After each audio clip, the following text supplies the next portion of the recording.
There's a funny question that comes up now and then. What came first, the egg or the hen? I went into the hen house, and what do you suppose? Not even the rooster knows.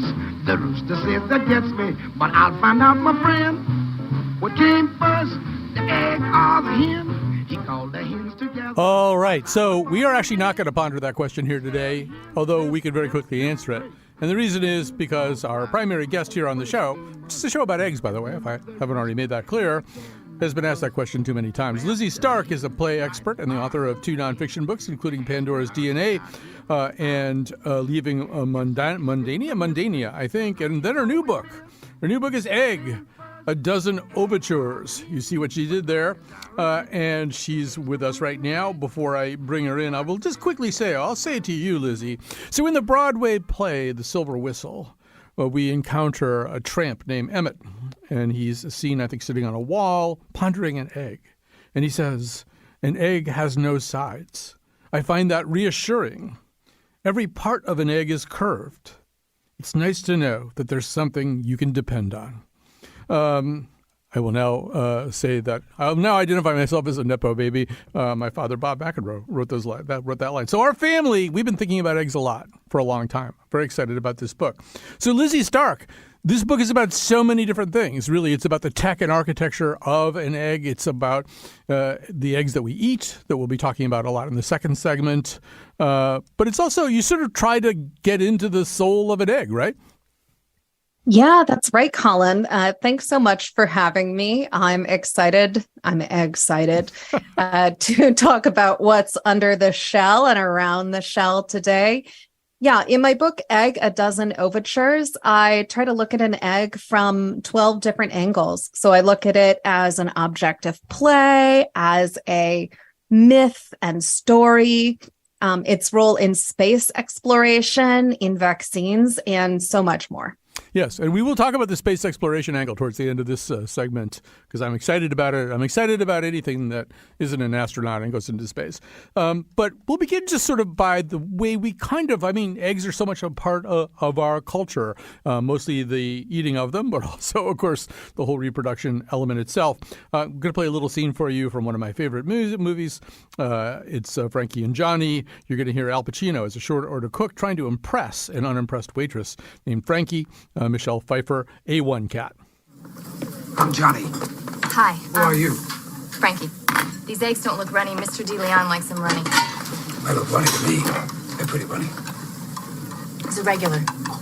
Who can argue with that? And who can argue with you? Thy head is full of quarrel, like an egg is full of meat. William Shakespeare, Romeo and Juliet. I'm reading it now. Act 3, Scene 1. I can't find it now. Okay. Raw eggs coming up.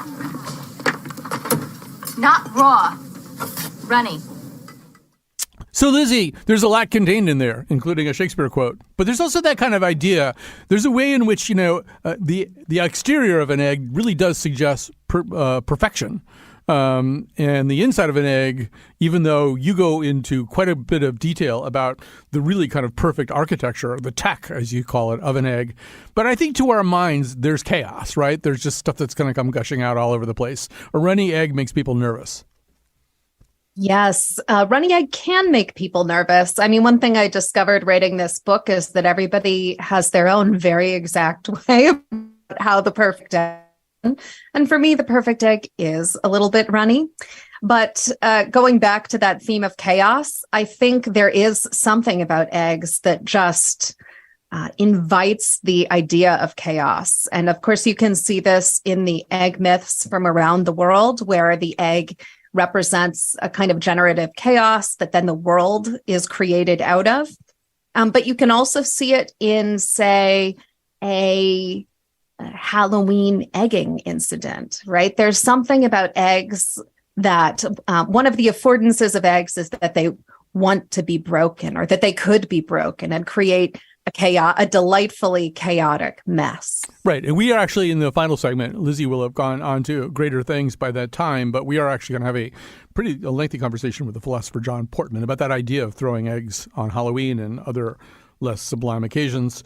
I want to talk a little bit. We're going to talk a lot about eating the interior of an egg, but there's stuff about the shell in your book that I just found mind-blowing. We don't have a lot of time. I don't think we should walk you through the entire egg as tech thing that you do in the book. People should buy the book and read it for that.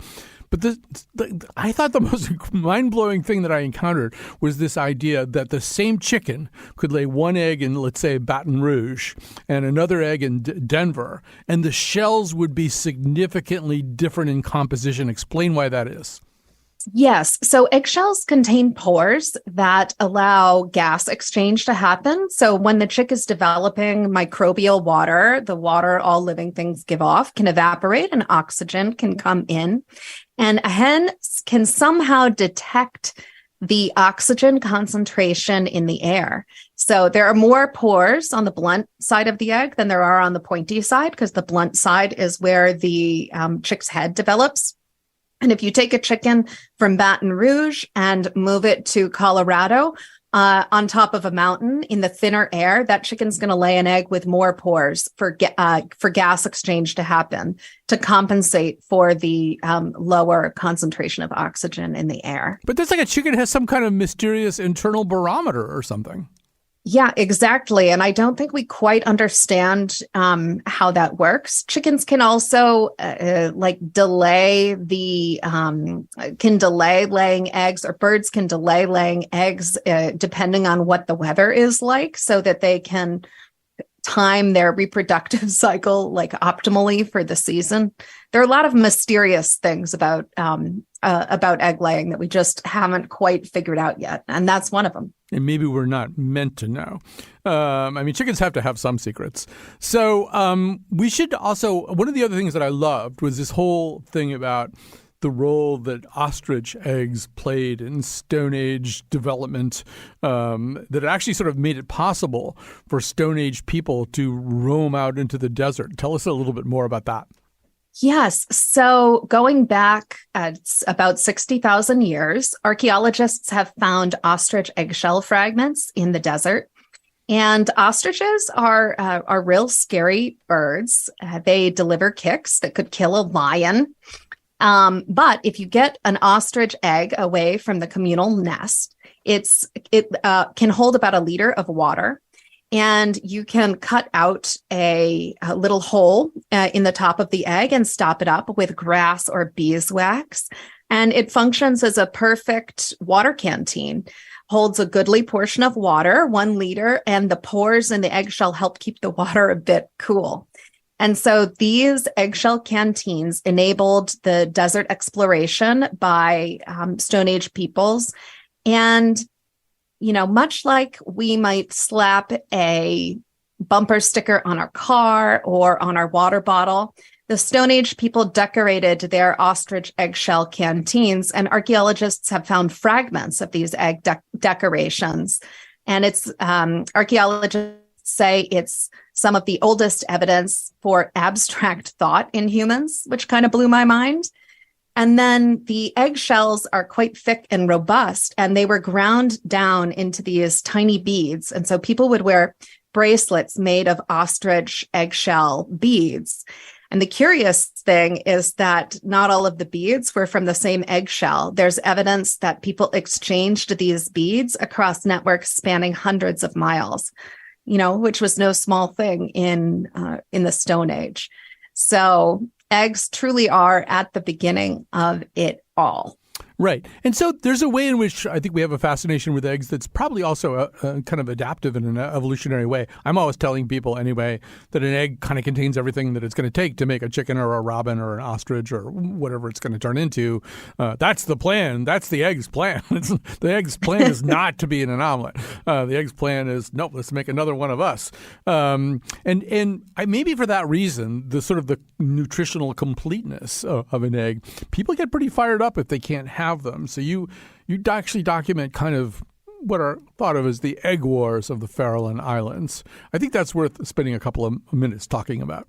Sure. Yes. So in Gold Rush era San Francisco, there were shortages of a lot of things. The population of San Francisco exploded, and city infrastructure and the infrastructure of food, of farming couldn't keep up.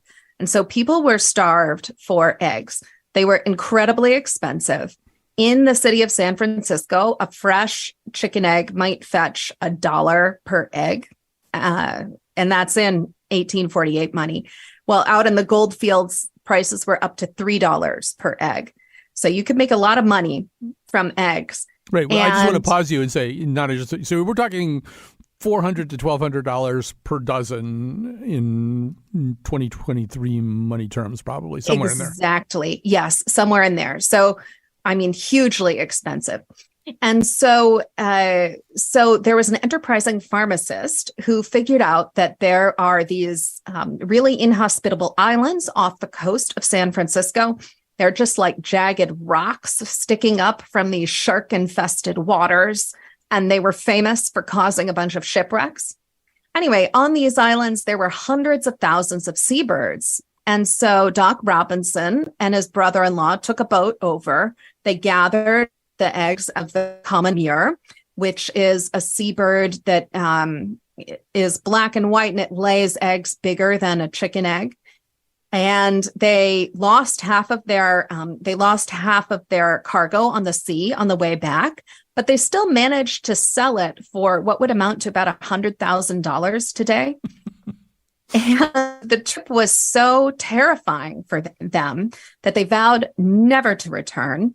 But word got out, and within a few days, there were armed gangs setting up egg gathering operations on the island, and decades of armed struggle between the rival gangs, and later between the gangs and the men who worked on the lighthouse, which was eventually built on the Farallon Islands, ensued.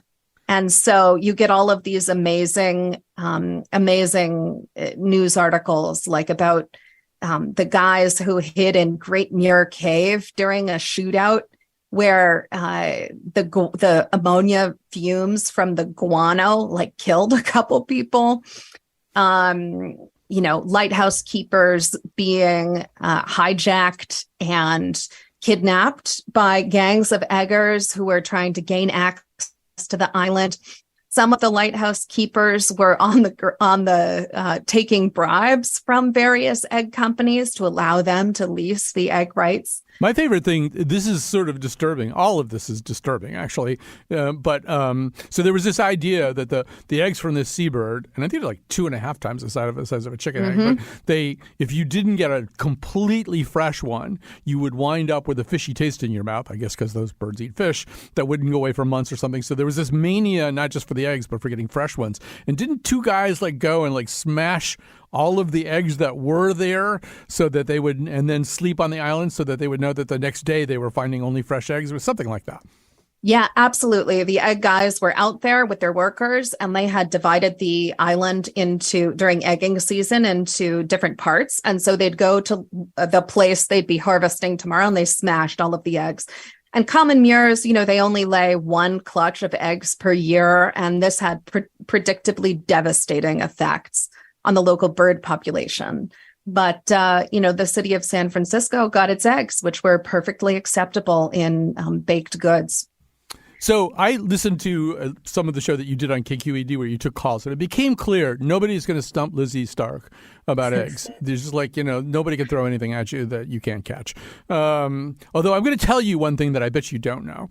Okay. And partly because you think the topic itself is boring. And that is, in the movie Risky Business, the Tom Cruise movie Risky Business, the end of the movie, there's the denouement involves this Fabergé egg that his mother prizes so much. And he's about to go off to college. They've been away. You may recall he's deflowered by a sex worker while that happens. Lots of other things happens.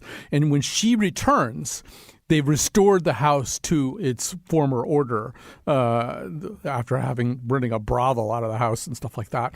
And his parents look around and they are obviously reassured. And then she picks up the Fabergé egg and she says, there's a crack. There's a little crack inside this egg that wasn't there before. And I didn't notice it at the time, but it's really kind of I think it's sort of a comment on the fact that her son is about to go away to college. She doesn't know that he's just lost his virginity too, but there's sort of a sense of that kind of loss of innocence. That's not what's interesting. What's interesting is there are a lot of people who've tried to find that particular Fabergé egg, and there are Reddit discussions. Of course, there are Reddit discussions about what egg that actually is and how much it costs and everything, which I found kind of fabulous. But I also know you don't like Fabergé eggs very much, nor do I.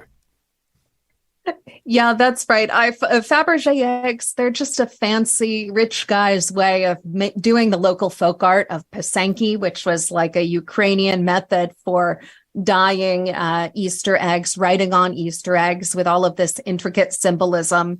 And yeah, I just find that more interesting.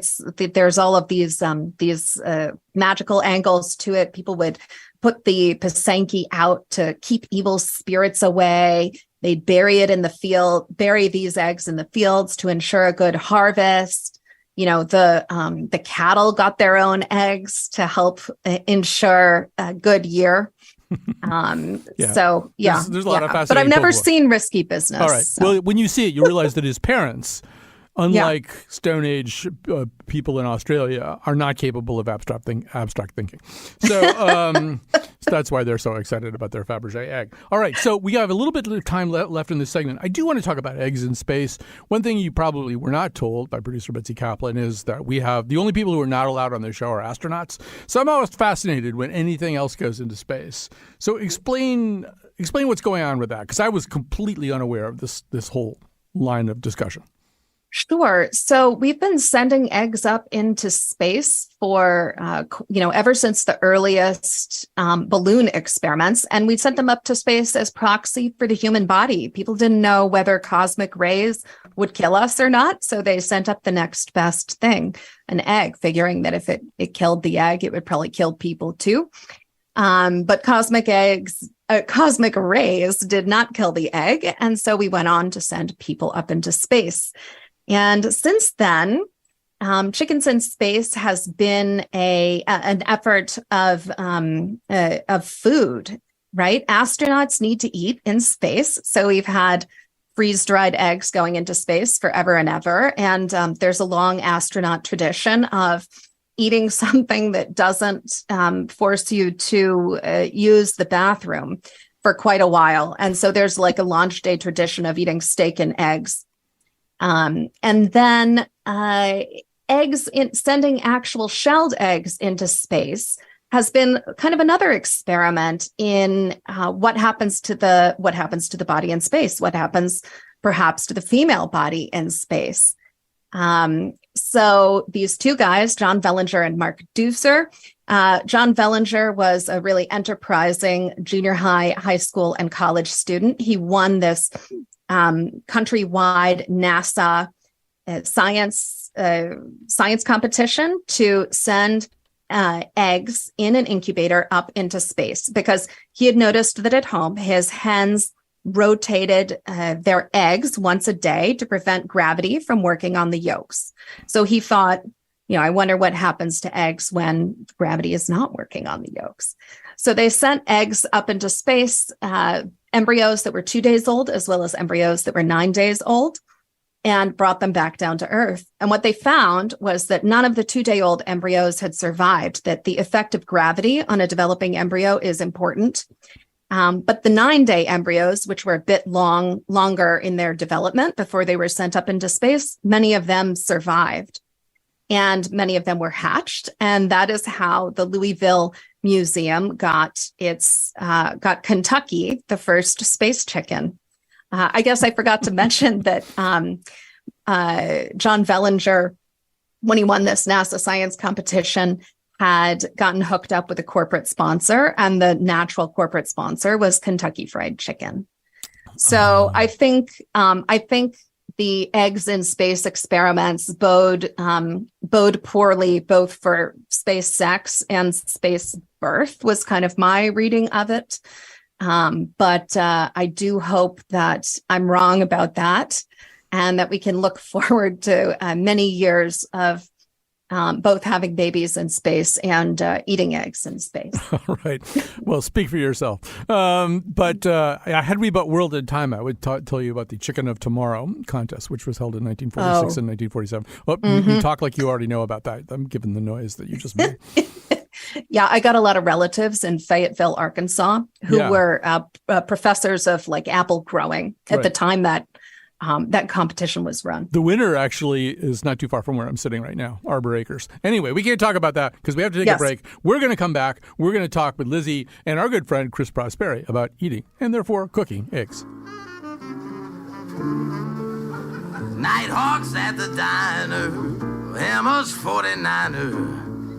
There's a rendezvous of strangers around a coffee urn at night.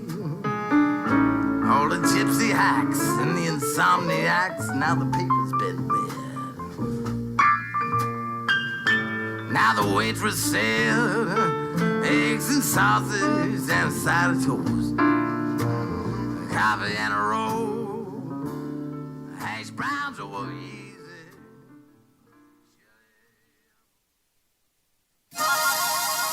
Oh, I frequently think every now and then of the glorious fruit of the noble hen.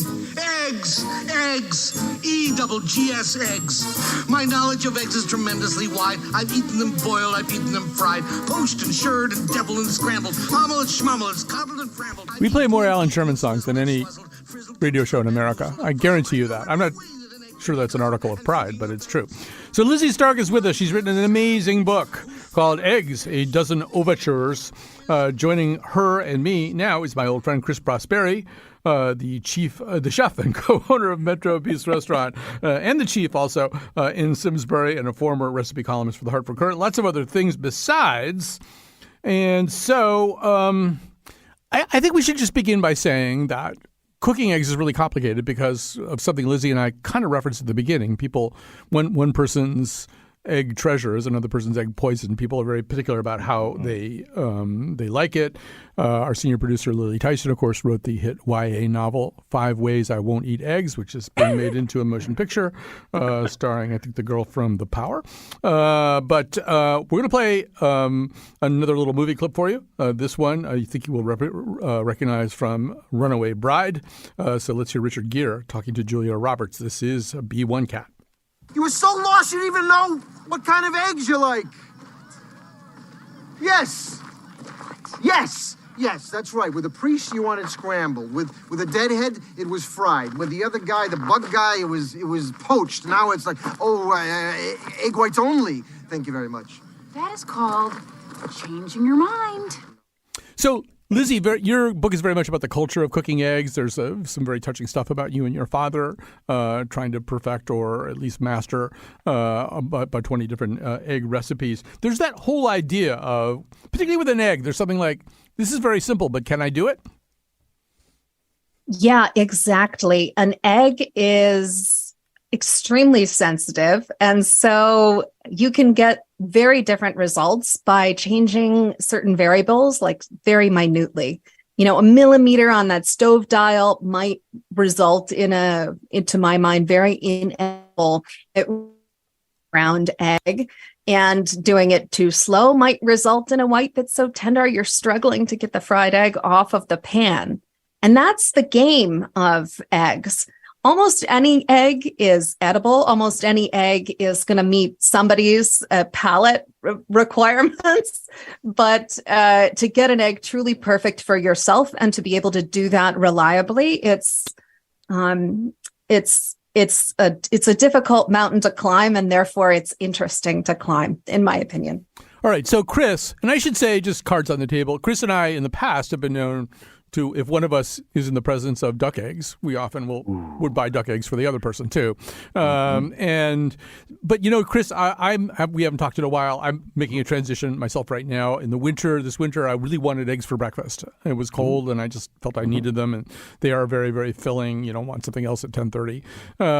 But I'm transitioning out of that. I had a smoothie this morning, which means I could make eggs for dinner. And that's, I know one of your things, Chris, is that eggs are not just for breakfast.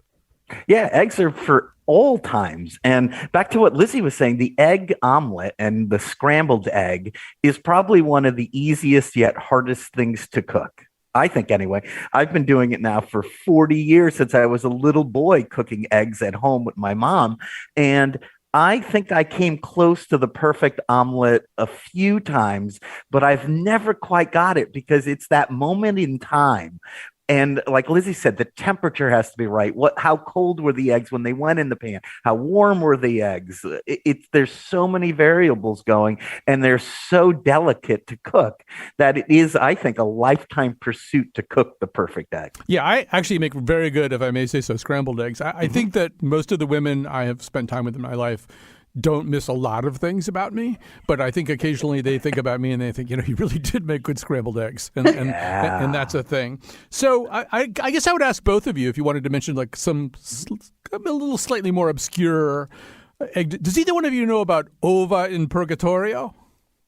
No. Oh, I'll tell you about that later. All right. I want to hear your ones first. A dish? Yeah, I've got the trump card, it turns out. Okay. All right. Yeah. So, go ahead, Lizzie. That sounds kind of familiar.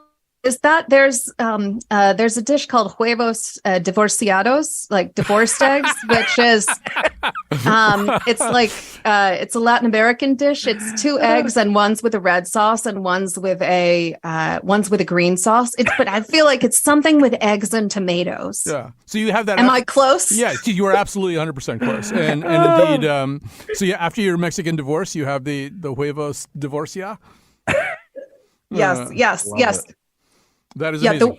The weirdest eggs I've had, I cooked out of a medieval textbook. And so one of them was a fried deviled egg that had weird sweet spices in it, like raisins and cinnamon and saffron. Ooh. And it just tasted wrong to me because it was like fruitcake flavors, but in a deviled egg. And then the other weird thing I cooked out of the same cookbook was egg yolks poached in rose syrup. And you just take an egg yolk and you drop it into this sugar syrup that you've put rose water in. And it comes out and you rest it in some sugar. And it's kind of a little bit tacky, a little bit toffee-y in its texture.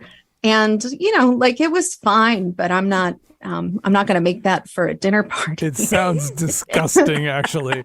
I don't even like I know you and your father made tamagoyaki. I don't even like that because the mirin makes it sweet, and I don't like that. But anyway, Chris, what about you? I mean, are there particular egg dishes that you either favor or marvel at in the other kind of way?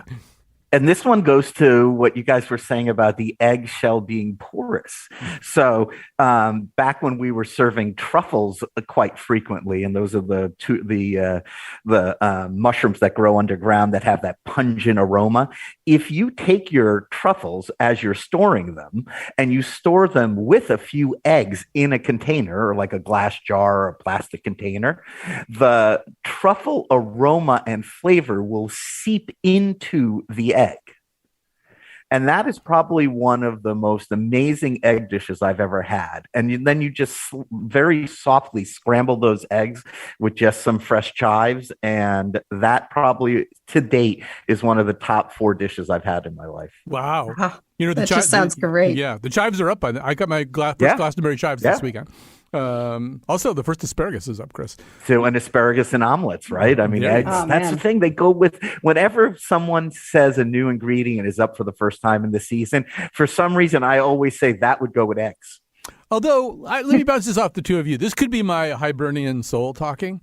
I also feel like among the perfect combinations in the world, among the 5 perfect combinations of food in the world, and I don't even know what the other 4 are, eggs and potatoes. There's some way in which, like any kind of... Oh my gosh, love them. Go ahead. You have the floor, Lizzie. Okay. I mean, my favorite way to have eggs and potatoes is in a Spanish tortilla. Yeah. You slice a bunch of potatoes thinly and you fry them gently in olive oil, and then you drain them, and then you put in some beaten eggs and bake it and flip it.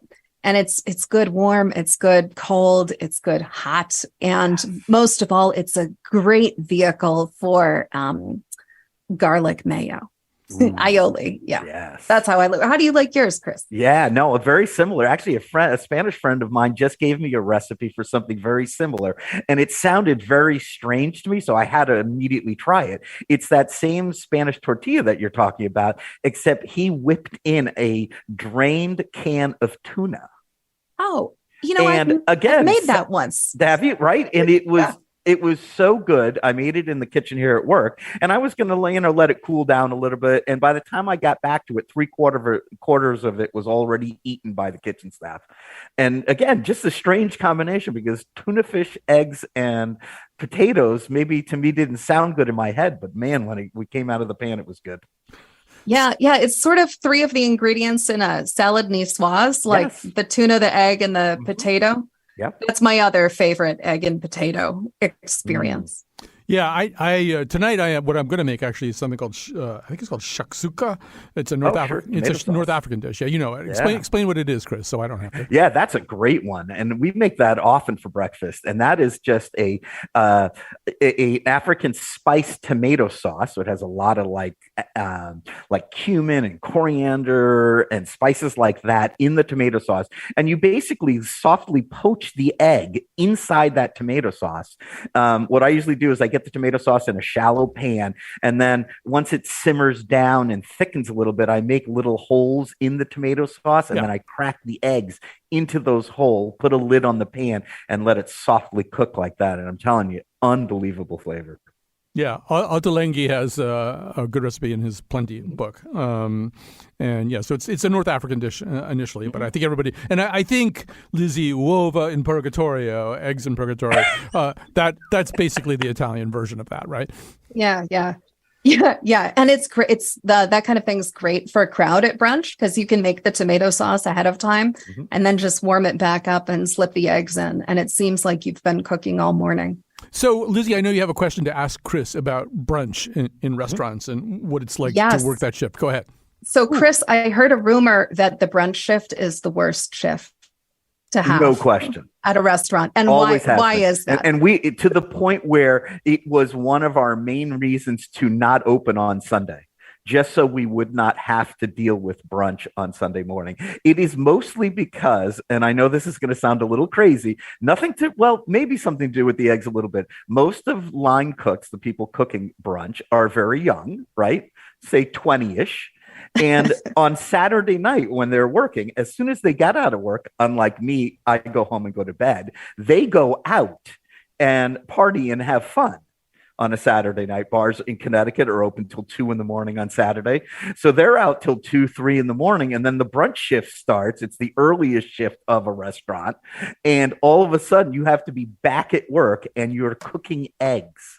So I guess the hangover and the egg don't really go together. Yeah. Was that what you thought, Lizzie, or did you have a different theory? No, that's not what I thought. But it makes a lot of sense. Oh. It makes a lot of sense. Raw eggs and after a night of drinking is not a good combination. I think that's like a traditional hangover cure, though. Of like a raw egg yolk, a prairie oyster. There you go. Right. I think you don't do that anymore, too. I used to, when I was a teenager, I'd go to Friendly's, which is a fast casual place before that term existed, and I'd ask for a raw egg in my milkshake. And even then there were sort of uncomfortable stares.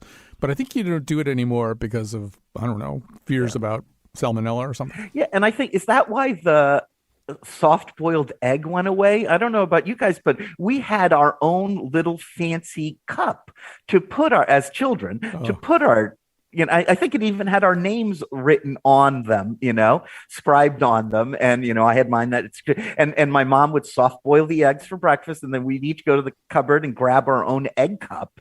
And then you'd crack the top of the egg off and put your salt and pepper in there. Is that even done anymore? You can't even mention soft boiled eggs in front of Lizzie Stark right now because I only have a minute worth of time left here. And this is a really big conversation for Lizzie. But they still have them in Great Britain where toast and soldiers and dippy eggs is an honored kid breakfast. Yeah. I don't know. I mean, I there's a lot of ceremony involved, like tapping the side of it, and you get the cup. And Lizzie, I think you grew up with some kind of special spoon that you use. Oh yeah, tiny little golden spoon, and you'd slurp it out. Yeah. I don't know. It might be too much Totally. trouble. Of course, I've never made Toad in the Hole either. I know that's like a big thing Another too. great one. Yeah. Another great one. Yeah. All right, we're going to have to pause here. It's great to hear the voice of Chris Prosperi, my very good friend here, and it's been so much fun to visit with Lizzie Stark. We are just scratching the surface, if you can say that about an egg, of her incredible book, Egg, A Dozen Overtures by Lizzie Stark. Get it. There's so much in it, and thanks for listening to this part. Yes, and we are now going to have a conversation about something that Lizzie mentioned when we come back for the break, something that Lizzie mentioned, which is that, yes, another thing that happens with eggs sometimes is that they are tossed. They are thrown. They are thrown at people with the idea of smacking them and dripping down them. And why would that be? Why would they have picked that? You get cola from a nut. A dirty worm makes silk from. You make wine from sour grapes. You got a flat pancake. Hey, call it a crepe. So time to say some thank yous. I'm not even completely sure I know everybody that I should thank. I know I should thank Dylan Reyes and Kat Pastor, both technical producers on this show. Betsy Kaplan, the legend, senior producer emeritus of the Colin McEnroe Show, came back to produce this show about eggs. And our current producer, Lily Tyson, senior producer Lily Tyson, also did some very important things with this. I don't even know what they are. It's just kind of priced in to my life that she did.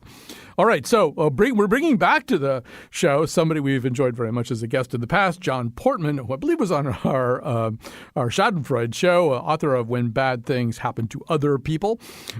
He taught moral philosophy and ethics at the University of Virginia for several decades, and he's with us now to talk about eggs. So actually, John, let me see if I can set this up in a way that will intrigue you, possibly. So I was working on a profile, this is decades ago, about a guy named George Michael Ivanka, who was kind of a leader in the John F. Kennedy kind of conspiracy assassination movement, and really sort of believed that this foundational, horrible thing had happened in a way that had never been satisfactorily explained. But he was mainly a professor of poetry and literature.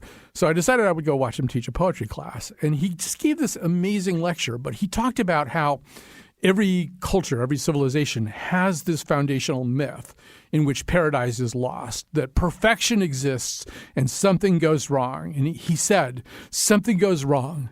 The egg is cracked. And we spend the rest of existence using poetry and song and prose and dance to try to heal that crack. And I thought, John, that's probably a pretty good place for us to start right now. That idea of the perfection of the egg. The egg is a symbol, an exterior symbol of perfection. I mean, there's something amazing about the shape of it, small enough to come out of a hole in an animal, big enough to hold an embryo. An egg is an amazing thing. But then there's all this messy stuff inside, right? Yes, and the egg is also, we know, the source of life. I mean, if it's fertilized and conditions are right. So the egg is pregnant, if you will, with all sorts of philosophical significance. Right. There's probably a reason why Humpty Dumpty is an egg, right? It doesn't say that in the verse, but he is invariably depicted as an egg. Some people say it's because of Lewis Carroll.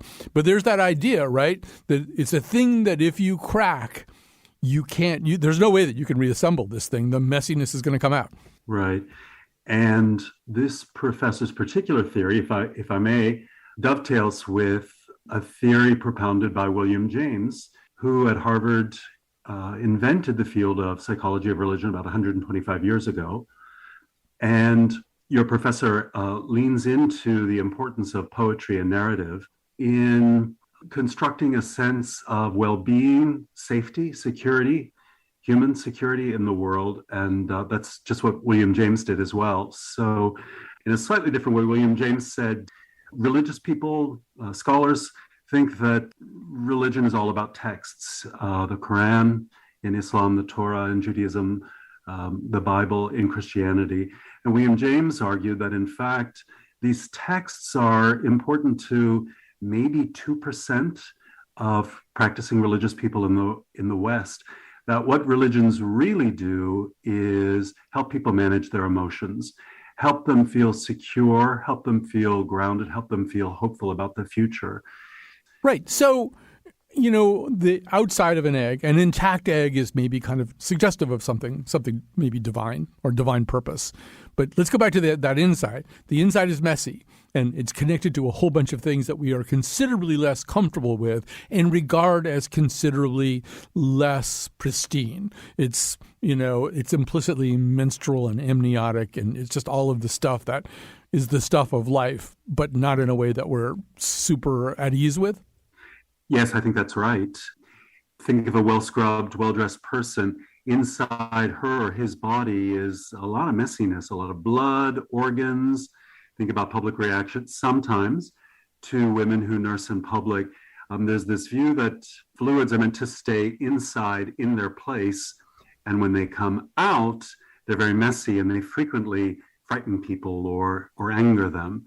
So yes, I think you're onto something. The messiness, I think, is absolutely key to how we're going to interpret egging, what it means and why it makes people very uneasy, but frequently not too uneasy. I mean, as opposed to, I don't know, a paintball or a spitball or a snowball or rotten vegetables or a pie in the face. The egg is perfect in a couple of different ways because it's usually not too severe. But of course, we know that it can, if it, say, for example, hits you in the eye, it can be severe.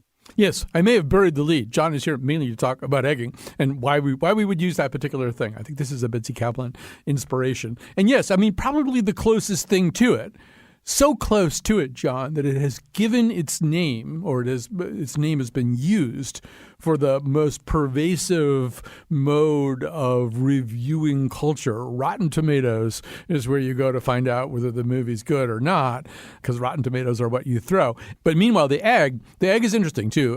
When you throw an egg at somebody or even at a building or a statue or something, because it's aerodynamic when it's intact, right? There's a way in which right. Air will pour over it in a satisfying way, making it a more effective missile. But then it has this payload.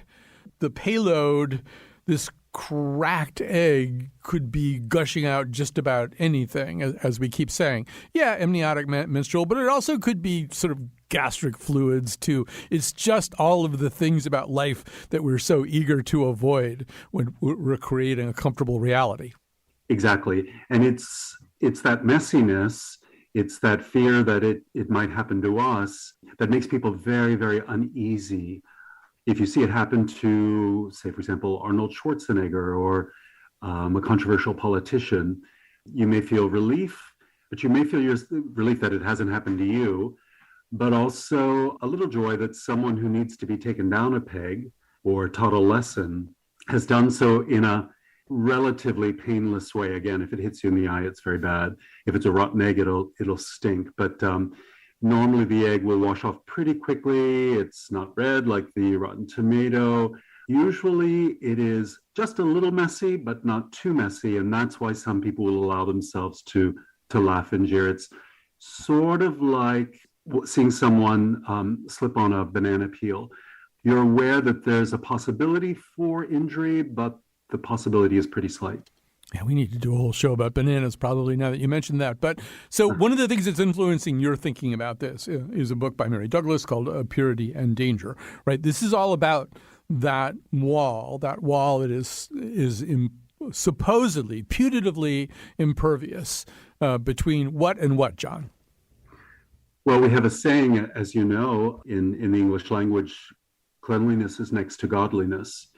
And what Mary Douglas argued was that the point of religions is to tell us where crucial boundaries lie with, for example, food and food preparation, with, for example, bodily fluids, menstrual blood, semen, what have you, even spit. The crucial role that religions serve is to enforce this wall between the sacred and the profane, the good, the pure, and the bad. That's why people find, she argued, religion's very useful, because they need a way to justify their sort of gut instincts that when, for example, someone puts their bodily fluids where they shouldn't go, or when a person vomits on him or herself or becomes incontinent suddenly, that the revulsion that people feel has a kind of justification, and that this justification comes from very old religious ideals. So, and in a way, it's the existence of that kind of dichotomy, and it's the creation of that pseudo-pristine world that's clean and supposedly pure that creates the temptation and the dramatic effect of something like throwing an egg, right? There's no point in throwing an egg at Sir Toby Belch or at Iggy Pop, or I mean, they're already they're in the mess with you. Exactly. You need to throw the egg at the guy in the white tuxedo jacket or the person in austere religious robes, right? That's what makes the statement. Exactly. So, I mean, if you went to a wrestling match, you wouldn't throw an egg there probably because these guys are already sweaty and dirty anyway. So yes, Rihanna, any woman in a beautiful evening gown, or a man in a tux, maybe white tie, they present on TV for the audience as pure, as done. The hair, the skin on the face, the clothes, everything is good, pure, as it should be. And then the egg lands somewhere and messes everything up. And that can be deeply unsettling. It can be very frightening. Everyone waits to see how will, for example, Arnold Schwarzenegger or the controversial politician respond. How will other people now treat this person now that they have been, if you will, sullied? I mean, in my view, we could argue this. There are worse things you could throw than an egg. I mean, you mentioned the rotten tomato, any rotten vegetable probably, because there's a lot more color involved. But the beauty of the egg is that in a very simple way, the same work has been done. That's to say, this boundary has been troubled and people are suddenly alert that there's danger. We're not exactly sure what's coming next, but we know that that fluid, that egg, is where it should not be, and it should be removed quickly. And then we need a community to interpret what happened and to explain why it's unlikely to happen again, so people can go on living their lives confidently, securely. Yes, and it even makes its way into the language. I don't know how much people use this idiom anymore, but there's the idea of to have egg on one's face is to have experienced a shaming and an embarrassment. So I guess my last question, or my last statement that I'll have you respond to, because I know it's there in your work and in your thinking, is perhaps the only defense is laughter, right? I mean, because the other target of the egg is self-seriousness. The other target of the egg is, in fact, the person who holds himself or herself into high esteem. The person who can laugh at something as absurd as an egging is almost impervious to the egging? Yes. So the person who is egged suddenly has power. Everyone will watch to see how she or he responds. And if the person brushes it off with laughter, then the audience, the onlookers, everyone on the internet or TV or Instagram sighs relief, because this molehill will not become a mountain. Some people, particularly in the heat of the moment, lack a sense of humor, and that's pretty understandable in my view. And they will become enraged and they will escalate the situation. And that's something that I think everybody's aware of as well. Particularly now in America with all of the gun violence, we know that for reasons that will afterwards strike us as pretty minor, people can become enraged and they can become violent. And so that's, again, part of the messiness here. We don't know how the victim, if you will respond to the egg, whether the victim will try to downplay it or make this the focus of some sort of attack. So there is dramatic tension there. And the sort of usefulness of the religion is that it can explain what happened and can remind everyone that this is not to happen and it should not happen again, and put them at ease. All right, but you can't get the egg contents back into the egg. It's you can't do that. It's like the toothpaste and the tube and the Humpty Exactly. and the You can Dumpty. send the tux to the cleaners, but you can't get the egg back in the egg, no. And on that lofty thought, we have to say goodbye to our audience today, but it's been great to end with one of our favorite philosophers, John Portman. You might enjoy his book, When Bad Things Happen to Other People. We're going to say farewell, but thank you very much for listening, and may your day be either scrambled or over easy. I am the Eggman.